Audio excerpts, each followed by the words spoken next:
નમસ્કાર મિત્રો, સ્વાગત છે તમારું અમારી આ યુટ્યુબ ચેનલ જ્ઞાન યાત્રામાં। મિત્રો, આજે આપણે ગુજરાત પોલીસ ભરતીની વાત કરવાના છીએ અને સાથે સાથે જે નવી ભરતી આવવાની છે એના વિશે પણ વાત કરવાના છીએ। કેટલી જગ્યા આવશે, ક્યારથી ફોર્મ ભરાશે, આવી બધી જ વિગતો આપણે આજના વિડીયોમાં ચર્ચા કરવાના છીએ।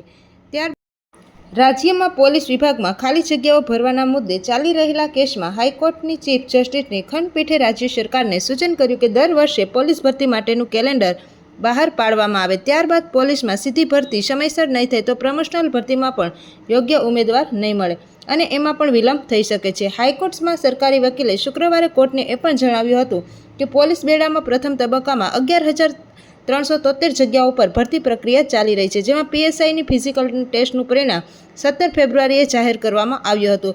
હવે જો કોન્સ્ટેબલમાં ઇમ્પોર્ટેડ જે લોકો પરીક્ષાની તારીખનું છે એના માટે ફિઝિકલ ટેસ્ટનો 12 માર્ચે પરિણામ ઘોષિત થયું છે, એટલે કે જાહેર થયું છે, જેની લેખિત પરીક્ષા છે 15 જૂન। 15 જૂને તમારી પરીક્ષા છે, જેમાં કોઈપણ સ્થાને પરીક્ષામાં ફેરફાર નહીં થાય, એટલે કે 15 જૂનના દિવસે જે કોન્સ્ટેબલની પરીક્ષા આવવાની છે એ લેવામાં આવશે અને પીએસઆઈની પરીક્ષામાં 30 એપ્રિલના રોજ પરિણામ જાહેર થયું હતું।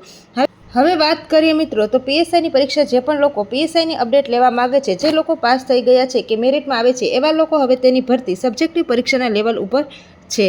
હવે વાત કરીએ ક્લેરિફિકેશનની, તો કે છેલ્લા વર્ષમાં સપ્ટેમ્બરમાં 4800 જગ્યાઓ પર પ્રમોશનલ પોસ્ટ ખાલી હતી, જે ડિસેમ્બર મહિનામાં 3700 જેટલી જગ્યા ખાલી હતી અને જાન્યુઆરી મહિનામાં 700 જેટલી જગ્યા ખાલી હતી અને જ્યારે છેલ્લા 3 મહિનામાં 2370 પોલીસ કર્મીઓનું પ્રમોશન થયું છે, જ્યારે 1921 જગ્યા ખાલી છે, જેના કારણે હાઈકોર્ટે કહ્યું હતું કે જો સીધી ભરતી સમયસર નહીં થાય તો પ્રમોશન માટે પણ યોગ્ય ઉમેદવાર મળી શકશે નહીં। અને ત્યારબાદ સરકારી વકીલે કહ્યું હતું કે રાજ્યમાં 5 પોલીસ ટ્રેનિંગ સેન્ટર છે અને 2 નવા બની રહ્યા છે, જેની 2500ની કેપેસિટી છે, જેમાં વધારેમાં વધારે 500ની ક્ષમતાનો ઉમેરો થશે। પોલીસ ટ્રેનિંગ સેન્ટરના ફોટા કોર્ટ સમક્ષ મૂકવામાં આવ્યા હતા અને ત્યારબાદ દર વર્ષે રેગ્યુલર કેલેન્ડર બહાર પાડવામાં સૂચન કર્યું હતું અને હાઈકોર્ટે સરકારને પ્રગતિ અહેવાલ રજૂ કરવા સાથે 25મી જુલાઈ રાખી છે। હવે આપણે મહત્વની વસ્તુ એ જોવાના છે કે 25,660 જેટલી ખાલી જગ્યાઓ પર સીધી ભરતી કરવામાં આવશે।